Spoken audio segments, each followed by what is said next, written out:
আসসালামু আলাইকুম রহমতুল্লাহি ওয়া বারাকাতুহু। সুপ্রিয় দর্শক ও শ্রোতা, আজকে আমরা রোজা সম্পর্কে কিছু গুরুত্বপূর্ণ প্রশ্ন এসেছে, সেই বিষয় নিয়ে আজকে আমরা আলোচনা করব। এক নম্বর যেটি প্রশ্ন সেটি হচ্ছে, রোজা অবস্থায় ব্লাড দেওয়া যাবে কিনা। কোনো অসুস্থ রোগী আছেন, ওনাকে ব্লাড দিতে হবে, তাহলে সেই ব্লাড দেওয়া যাবে কিনা, বা ব্লাড টেস্ট করানো সেটা যাবে কিনা। দ্বিতীয় যেটি প্রশ্ন সেটি হচ্ছে, রোজা অবস্থায় স্ত্রী সহবাস করা যাবে কিনা, বা রোজা অবস্থায় সেহরি খাওয়ার পর কিছুক্ষণ আরামের পরে বা দিনের বেলায় যদি কেউ হস্তমৈথুন করে বীর্য নির্গতন করে, তাহলে তার রোজা হবে কিনা। অনেক সময় আরও প্রশ্ন এসেছে যে কারো সাথে ফোনে কথা বলার কারণে বা কারো বিষয়ে চিন্তা ভাবনা করার কারণে বা অনেক সময় মোবাইলে বিভিন্ন রকমের জিনিস দেখার কারণে তার বীর্য নির্গত হয়ে যায়, বীর্য বের হয়ে যায়, এমতো অবস্থায় রোজা হবে কিনা। তারপরে যেটি প্রশ্ন এসেছে সেটি হচ্ছে, রোজা অবস্থায় নাভির নিচের লোম পরিষ্কার করা যাবে কিনা, শরীরের অবাঞ্ছিত লোম যেটি সেগুলো পরিষ্কার করা যাবে কিনা রোজা অবস্থায়। তো আসুন আজকে আমরা এই বিষয় নিয়ে আলোচনা করি।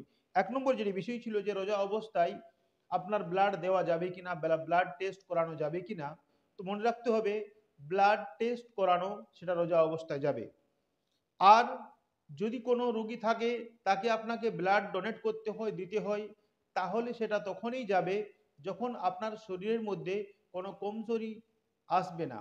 আপনি যদি ব্লাড দিচ্ছেন, আপনার শরীর ব্লাড দেওয়ার পরও কোনো অসুবিধা নেই, আপনি নিশ্চয়ই আপনি যেমন আছেন সুস্থ সেরকমভাবেই সুস্থ থাকেন, তাহলে আপনার কোনো অসুবিধা নেই, আপনি কাউকে ব্লাড ডোনেট বা ব্লাড আপনি দান করতে পারেন। এরপর যেটি প্রশ্ন ছিল সেটি ছিল, রোজা অবস্থায় রোজা রেখে স্ত্রী সহবাস করা যাবে কিনা।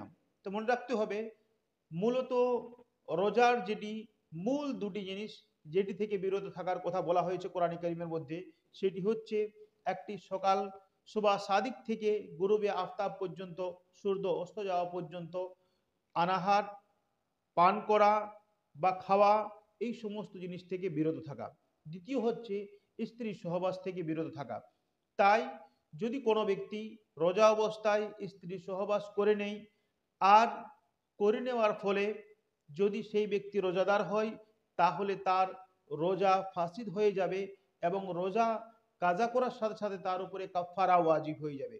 যদি স্ত্রী রোজাদার থাকে, রোজাদার অবস্থায় করে সহবাস করে, তাহলে স্ত্রীর ওপরও রোজা ফাসিদ হয়ে যাবে, রোজার কাজা করতে হবে একটি, এবং তারপরে তাকে কিন্তু রোজার কাফারাও আদায় করতে হবে।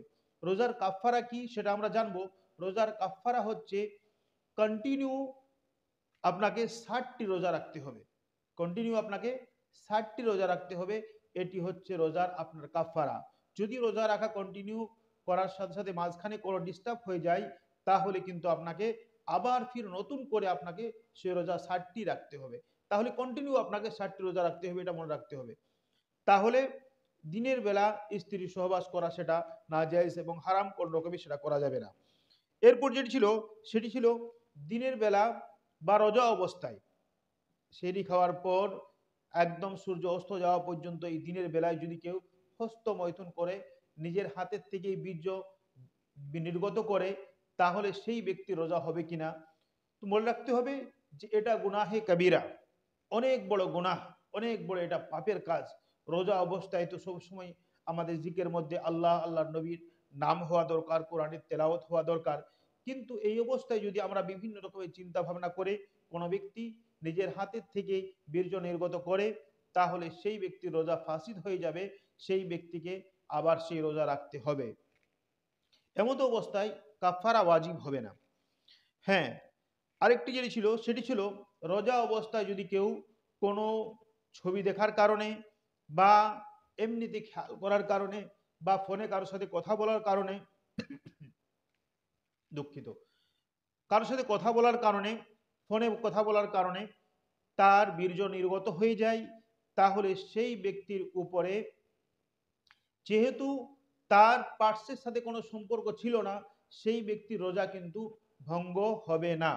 কিন্তু মনে রাখতে হবে, এমত অবস্থায় কারো শরীরের সাথে শরীর টাচ করলে স্ত্রীকে টাচ করার কারণে বা স্ত্রীর সাথে চুম্বন করার কারণে, এই সমস্ত কারণে যদি আপনার বীর্য নির্গত হয়, বার হয়, তাহলে কিন্তু আপনার রোজা ভঙ্গ হয়ে যাবে, আপনার কিন্তু কাজা আদায় করতে হবে। এরপর যে মশলাটি এসেছিল সেটি হচ্ছে রোজা অবস্থায় দিনের বেলা রোজা রেখে শরীরের অবাঞ্ছিত লোম পরিষ্কার করা যাবে কিনা। বগলের লোম, নাভির নিচের লোম, এই সমস্ত লোম চুলগুলো পরিষ্কার করা যাবে কিনা। তো মনে রাখতে হবে, এটা যদি আপনার 40 দিনের পার হতে চলেছে, 40 দিন অতিবাহিত করেছে হয়েছে, কিংবা আপনার যে নিয়ম সেটি হচ্ছে আপনি জুম্মার দিনে এটা পরিষ্কার করেন, আপনার নিয়ম অনুযায়ী সাপ্তাহিক আপনি পরিষ্কার করেন, তো কোনো রকমেই অসুবিধা নেই। আপনি যে কোনো সময় যে কোনো অবস্থায় রোজার দিনে আপনি শরীরের অবাঞ্ছিত লোম পরিষ্কার করতে পারবেন, এমনকি চুল নখ সেগুলো আপনি পরিষ্কার করতে পারবেন, এর মধ্যে কোনো অসুবিধা নেই। আশা করি মশলাটা বুঝতে পেরেছেন। আল্লাহ আমাদের সকলকে আমল করার তৌফিক দান করুন। আমিন।